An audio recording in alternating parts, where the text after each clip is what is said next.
The Rides of Paul Revere and William Dawes, presented by Kinnison Richmond.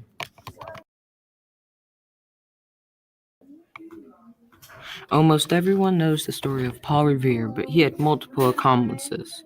One was William Dawes, the other was Samuel Prescott. Together they warned many about the oncoming British troops. It was April 18, 1775, when Dr. Joseph Warren got info that British troops were about to cross the Charles River, go into Lexington, and arrest John Hancock and Samuel Adams. So Joseph called William Dawes to see if the British troops were coming by land. He also sent Paul Revere to check if they were coming by sea. Now, Paul Revere had told one of his friends to light one lantern if the troops came by land, or two lanterns if they came through the sea. So Paul arrived noticing two lanterns lit on the church. He then rode down warning everyone that the regulars were coming. He arrived at Adams and Hancock's house, where he then delivered his message. Meanwhile, Dawes, who had taken the longer route, had arrived 30 minutes later.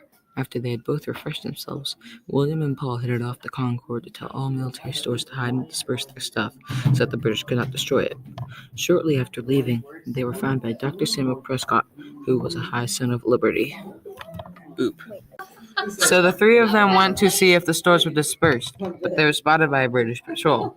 Paul was captured, but Dawes and Samuel Prescott escaped.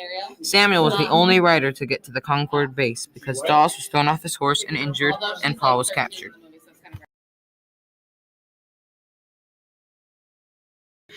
After being questioned, Paul was released without punishment. He then ran to see the end of the Battle of Lexington. After returning to Boston in 1776, Revere joined the infantry in the Massachusetts militia. After the events of the Midnight Ride, William Dawes was commissioned as the second major of the Boston militia. After the ride, Prescott went on to serve as a sergeant in the Continental Army. This is the map of their journey.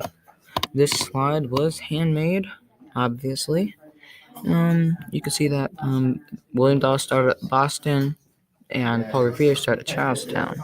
They both ended at Lexington, and then Samuel Prescott led the way to Concord.